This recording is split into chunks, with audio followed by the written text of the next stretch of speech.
Hello and welcome. I am Sandeep Balakrishna and I'm in conversation with Shri Aravindan Neelakandan, one of the most underrated, quiet, uh, contained, calm thinkers, writers, and scholars tucked away somewhere in the southernmost tip of India, Kanyakumari.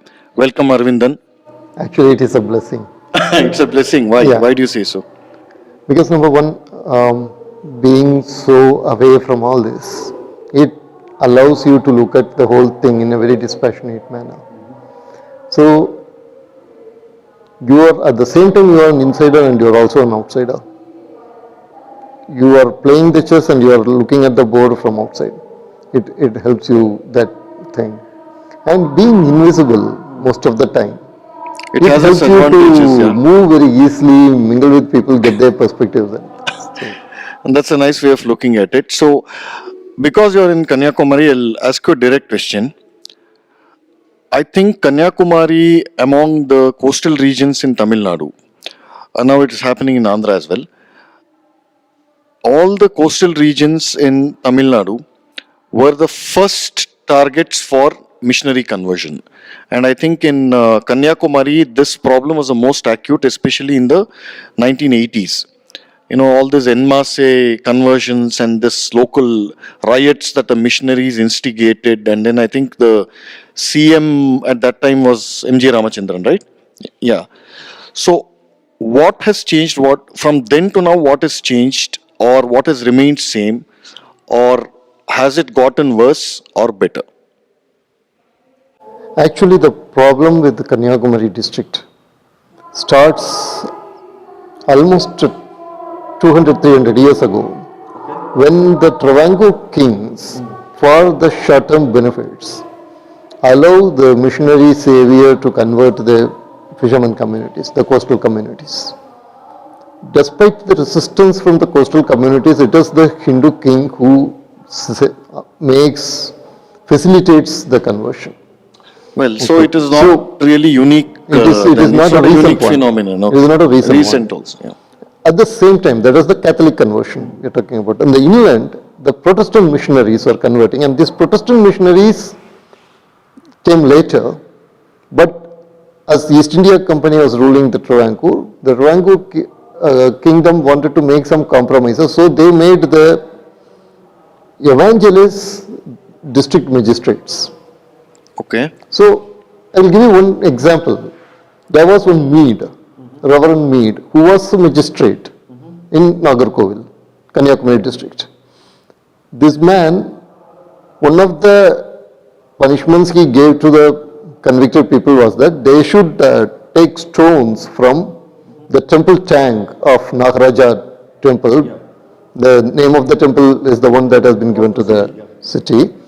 So they have to take those stones and they have to build the church. And even today the church stands.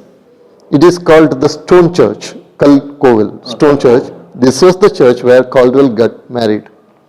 Robert Caldwell. Robert Caldwell got married. Okay, so now you understand how the things are. Both at the inland level and at the coastal level, this thing was going on. That is number one. Then, after independence, what happened was that the church started using the Christian population as a political vote bank. So whoever is ready to support the church demands, this vote bank would be transferred to them. And the political parties used to compete with each other for this particular vote bank. It became very blatant when Kamaraj stood for the election. He was a Hindu Nadar who had come to Nagarkoil and he was standing the election.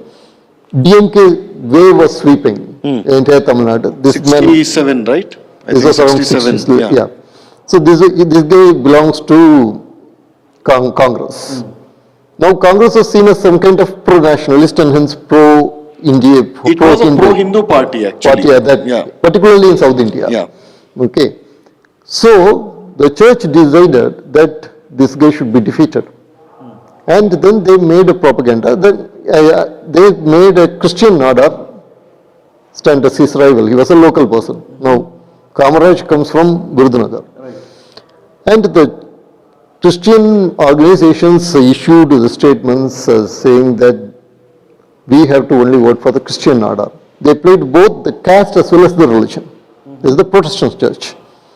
And the DMK, they said that Kamaraj is a Nadar who worships Shivalinga, and Matthias, who was standing against him, was the person who worships the cross. So he is our own Nadar, but that guy is an alien Nadar. So you vote for the Christian Nadar. This was something that the alien DMK Nadar did. is that Aryan theory they brought in. Not exactly Aryan theory. They said he belongs to another district. Okay.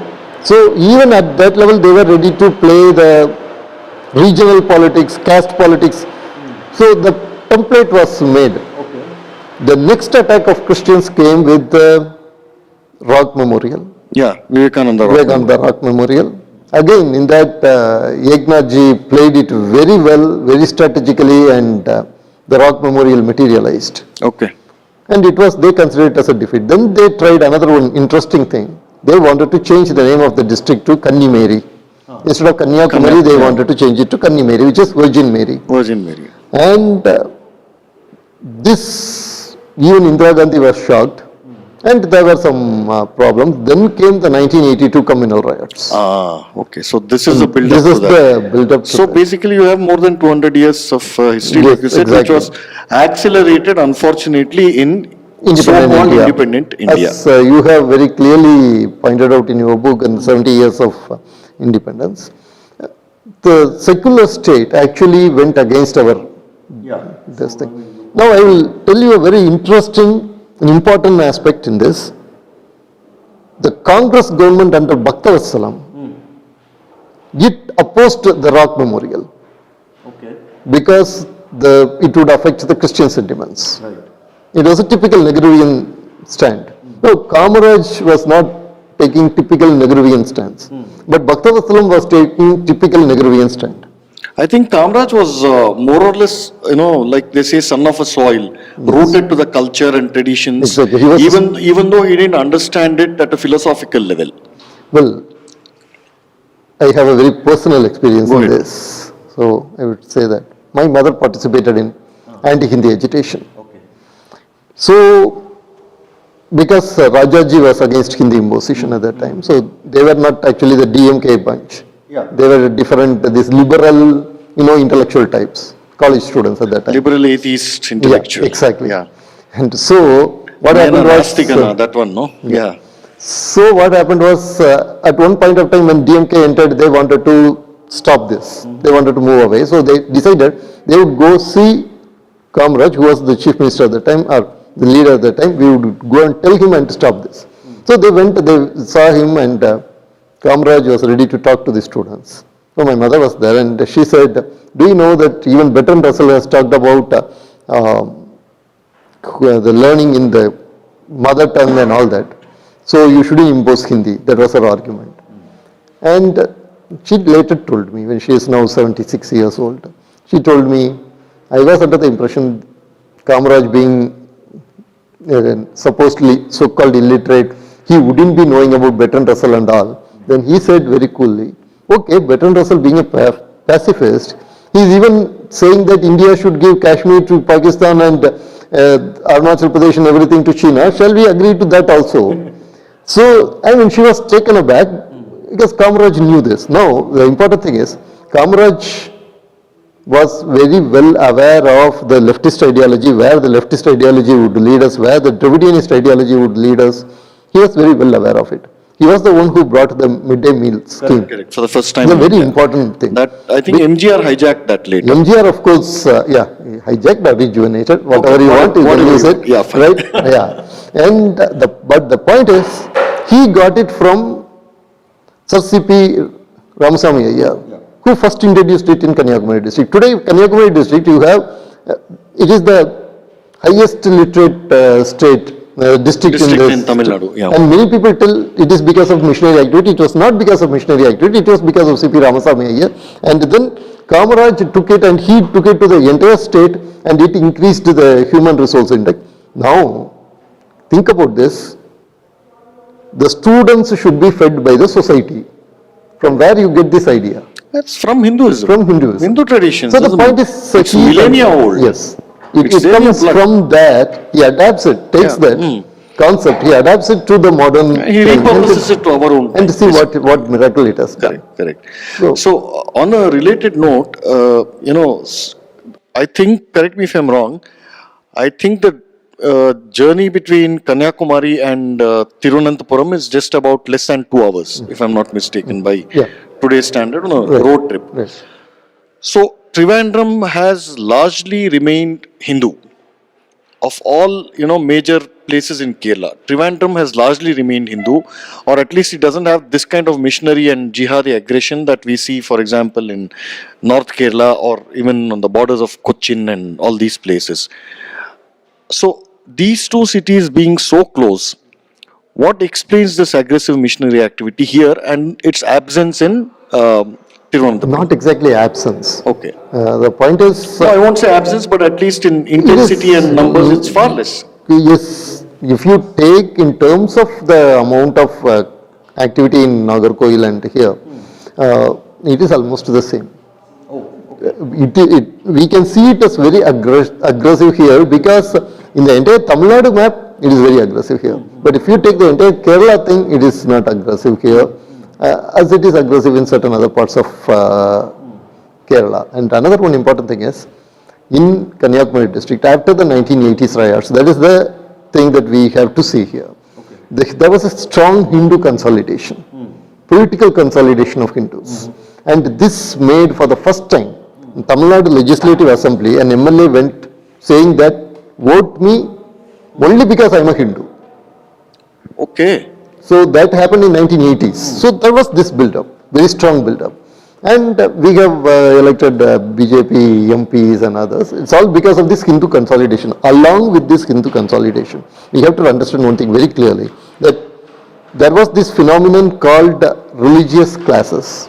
It was introduced by Swami Madhurananda, Ramakrishna Vivekananda tradition sannyasi.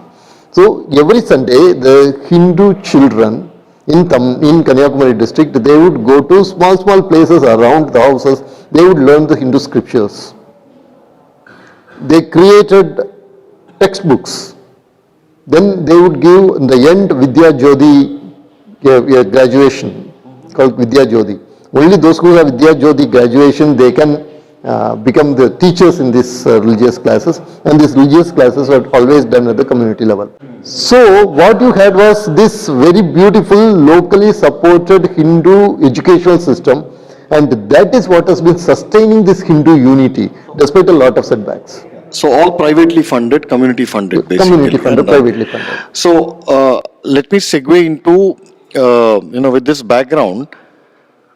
What led you to write a very important and extraordinary, meticulously researched book like Breaking India, along with Mr. Rajiv Malhotra? It was by chance that I discovered something that had its roots in my childhood. 1985. There was this book that was published by one Devanayagam. It said that Jesuit, right? That he was not a missionary Jesuit. guy. No, he was a he missionary. was not a missionary. He was not a he was in certificate most probably even though he is a Hindu. He got converted to Protestant I know he Christianity. is a Christian. He was a Christian. Yeah, okay. And this guy wrote a book called Thirukural, Saiva Siddhanta and Bible. And he claimed that both Thirukural and Saiva Siddhanta had come from Christianity, brought by Thomas. And racially, the Tamils related to Abraham. And Abraham was a Dravidian. So by extension, Jesus was a Dravidian racially. And it is this racial connection along with the theological connection that makes Tamil very unique, Tamil Nadu very unique. And hence, the uniqueness of Tamil Nadu ultimately is rooted in Christianity. He wrote this book 1980s during the 5th World Tamil Conference through International Tamil Research Center. It was published. At that time, my father was retired Tamil professor. So at that time, all the local Tamil scholars and all, they used to come to our house and they used to debate this. As a boy, I have heard this. Then in 2008 in August, I went and attended this conference called International Dravidian Religious Conference, in which they were telling the same thing. Now this is a gap of this much years. After that they were rehashing and the same thing. Nearly 40 years. Yeah. Not 40 years, 20 years, more than 20, Oh, sorry, yeah, 20 years. So they have been rehearsing the same thing, and I was like sort of shocked. This has to be exposed. At that time, a friend suggested my name to Mr. Raju Malhotra for being a research assistant, and he was writing a book on U-turn. So he was writing different concepts on U-turn and other things. Then I gave this particular material to him, and he found it very interesting and very striking. So the project of Breaking India slowly evolved over it, and we wrote this Breaking India, and we started looking into the different fault lines that are being deepened. So that is the way. So, because it's an astonishing work of not just research, but scholarship. It's one of the finest examples of scholarship, and I mean, as an author, I can only imagine the kind of backbreaking effort that has gone in behind it. But some of the names that I see in that, all these Action Aid, Oxfam, this regime of NGOs that pretty much ran this country for about 10 years since 2004 and 14. And now there's been this raids on Amnesty International, Greenpeace, all these guys. So has their damaging impact on India, has it been contained, can it be contained, or have we already reached a tipping point? Because I see that every day there's some new news going on, in the name of Me Too, some sexual harassment or some minority something or some farmers' rights. I mean, people in the know like you and me and a lot of people who follow these things regularly will know exactly by seeing the headline who is behind it. Right. So, have we reached a tipping point? Can this thing be contained? If so, how? The thing can be contained at two levels. Number one is that we have to watch those Breaking India forces which are funding these things. Number one. Number two, and this is the most crucial thing, these people are taking two genuine causes. There is already a people's movement there. Then they go, they infiltrate that people's movement, and after that they convert it into. Bring there. Sterlite copper was the latest very good example. Yeah. Because actually the first democratic opposition to it years before was first done by BJP. Correct. And these people later came and they hijacked it and they integrated it with their Breaking India narrative, where they showed it as an Aryan, Hindu, Brahminical, fascist. I'm running out of all those adjectives they are using. Yeah, the usual so all stuff. that, those forces trying to destroy the natural resources of Tamil Nadu and kill the Tamils, and it is a genocidal scheme. So they had this conspiracy theory and they infiltrated this and they created all this havoc. No, I'll have to interrupt you here. When you say they infiltrated, it means they have that kind of muscle power and manpower to, do this at will. They have the institutional power. It's like as if this switch on something, a switch, and then all these guys come, they do their mischief and maybe they go back or they escalate it. This is what my main concern is. The thing they are doing is, it is a very, very strategical way, the way they are doing it. You remember in 2014 when the campaign was going on, the corporate media was against Modi. And entirely it was the social media, and the social media, it was completely in a disorganized individual way the campaign was done. The Breaking India forces noticed this. So what they did was, they went into the social media, which is completely decentralized, but these people entered into it in a very professional way, and then they are using this social media to instigate people at the ground. Now they are openly instigating. Using people at the ground level in this kind of specific things. And now what is happening is that people who are working in the corporate, the youngsters who are working in the corporate, they feel like they are doing something great for the nature, for the society, for Tamil language. So that revolutionary zeal will be exactly high in the youth, the anger and all that they just they channelize to this through this. So this manpower you are talking about is generated by this careful strategic pushing of buttons that these people are doing. through social media. Now they are doing it through social media, and then at another level, in southern districts, you have a network of Christian institutions which take it over. And now the leftists are joining with them in a very big way. So all this is the synergy of all these breaking India forces coming leftist together. and Maoist leftist nexus with church. the church forces has been documented even with Graham Staines as early way back as that, and then Swami Lakshmanananda Saraswati, where it was openly exposed that they are running There is a arms small difference rackets here. and all that. A small difference here. Here, the Dravidian racism is supported by Marxism. Now, here, this is something, a tested formula they have used everywhere. For example, Han racism is supported by Maoism. Correct, Okay. correct. In the same way, anti-Semitism is supported by Stalinist, Leninist Marxism. Yeah. Here, the Dravidian racism is getting supported by Marxism, and which in turn is also supported by the church. Church. Okay. That is a very dangerous cocktail that these people are. So it gives them, already they are in the academia, already they are in the No, the media. institutional control is nearly, So they it is control not about 90%. manpower. The point is, it is not manpower. You're saying it it's is the institutional pushing power. of buttons through these institutions and the social media. So you talk about this also, and then all these names like Martin McGowan in Gujarat and some parts of Rajasthan.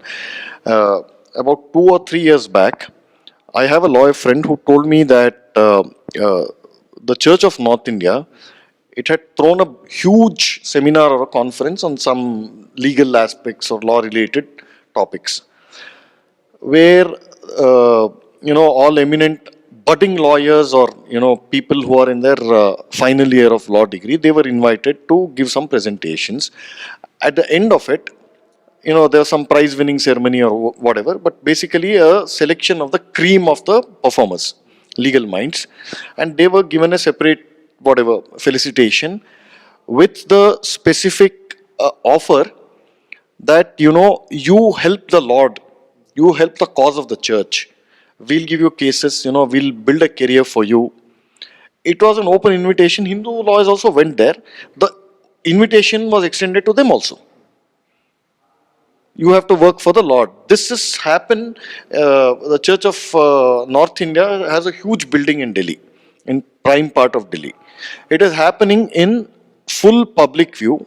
Nobody seems to give a damn, either on the government side or on the so-called Hindu side. Right. What explains this? Because you have touched on a lot of these points in Breaking India. I will give you one example that we have studied in Breaking India. It happens in southern Indian districts, South Indian districts, southern South Indian districts. In a different context, but it applies here also. It is called FBI, faith-based initiatives. Okay. Essentially, it is like this. You take a traditional area where you can employ Hindu people, self-help groups of women and all that. For example, there is this muruk, kadala mithai. Yeah. You know this. Yeah, now, these fried are food, traditional. Traditionally, food. This is done by Hindus, right? So now, if you go by bus from Kanyakumari to Chennai, they will stop at, like, say, Tirunelveli or Madurai. Yeah, traffic signals, bus stops. That's for food. You get down and you get this. You will find that blessings muruk. Okay, this is done by self-help groups. Now, this is a very important thing. This is done by self-help groups, which the Hindu women are employed. But it is... The branding is blessings, Muruk. Branding is blessings, and it is done by the church. It is owned by the church, and the church-based self-help group, people who govern it, the secretary, the organizing coordinator, they would belong to the church, right? And so, slowly the women get converted. The same thing, I think, it is getting applied in the case of the lawyers. The case of lawyers, we will give you the cases. Career option, basically. You have a lifelong, glamorous career, money. Slowly you get converted. If not in this generation, at least your mindset becomes... you prepare the ground, basically. That way you are even more useful. Yeah. You are a Hindu, at the same time your mindset, like in the case of Rajdeep Sardesai, he was endorsing World Vision. Yeah, openly. So the thing is, you have a Hindu name, a Hindu brand name which endorses evangelical organization. That has been better than Rajiv Sadesai getting converted. Oh, absolutely. Yeah, they can use him as a proxy, Yes. which is even more effective. More effective. Correct. Anyway, so I think we have covered a lot of ground, and we can just go on and on in this topic. But I have to ask you certain Go ahead. questions. The book 70 Years of Secularism, and before that the Tipu Sultan, and then your translation of Ravanna. In all this, what is that makes you work for the cause? I really don't have an answer to this question, and I don't want to give an answer that will sound pompous. But I don't know. See, when I started, when I discovered Sitaram Goel, and I had a pretty much a semi quasi traditional education. So we went through the same drill of school and college and rest of the thing. So when I began to read these things at a much more than just a passing interest, one thing struck out very clearly, that would I be what I am, the same person, had I been born in Pakistan or Saudi Arabia? That is a question that came to my mind. And if not, why not? So one thing led to the other, and all these things basically happened. That without doubt, it doesn't matter who you are. This is the only best religion, or whatever you want to call it. Sanatana Dharma is the most natural way of living, is what I'll say. There is nothing equal or comparable to this in any form. This is what led me to do all this. And if you see, for example, I don't want to flatter you, I don't flatter people, I am just stating the facts. So if you think, if you feel like it is flattering you, please be assured I am not flattering you. A person of lesser caliber, okay, if they are on the other side, they get rewarded. You don't get rewarded. In fact, you meet a lot of obstacles in the path. At those times, what is it that gives you the energy? I'll put the same question back to you. Tell me. We are in the same boat. Tell me. Right. For me, I always say, I have a very strong selfish attitude into this. I am doing all this because I don't want my posterity to end in refugee camps. That is it. Very clearly, very seriously, because we have seen that in 1980s during the communal riots, every time a church bell chimes, we would be afraid, we would be shivering till the RSS people came to our rescue, and there was this RSS people there to support us. Before that, like, we wouldn't be knowing whether we have to vacate the house, we have to go somewhere, and we have to live in hiding and all that the whole night like that. At that time, I didn't even know what a refugee is, but when I see a Hindu refugee coming from Bangladesh, or when I see the Kashmiri refugees, I remember those days. It could happen to anyone. Really, it could happen to anyone. If I am not doing something, my children will end up in refugee camps, or they would have to convert. Absolutely, the same thing applies here also. Right. The same thing also keeps me driving. But yeah, from a more an intellectual, or I don't know, a civilizational perspective, I had been to Chittorgarh here long back, and that place, the typical tourist guide, they show you all these places, and they showed the place where all these Rajput women, the Hindu women, they committed mass jauhar, basically jumped into the fire. And then we questioned the guide, okay, you feel sad basically. And then I looked around the fort. It is a dead fort. These places used to be the hubs of entire civilizations. There is nothing there. Even the grass is not maintained properly. So what have we done to ourselves? That is question number one. Question number two, that fellow, that guide, refuses to tell me why these women committed jauhar. Everybody knows, but he's not telling. Then I had to flatter him and, kind of make him nice outside. I said, don't worry, kuch nahi hoga, this, that. And then he said, simple, straight answer, I will lose my job. If I tell the truth, I lose my job. So, yeah, well, things like these only deepen your conviction at some point. No, this is a very interesting thing that you told about Chittor. And you have written the book 70 Years of what Nehruvian Secularism did to us. I will just quote a passage from Dhananjay Kate's book on Veer Savarkar. Okay, he says, can you think of a British history book that doesn't talk about Trafalgar Square and Nelson?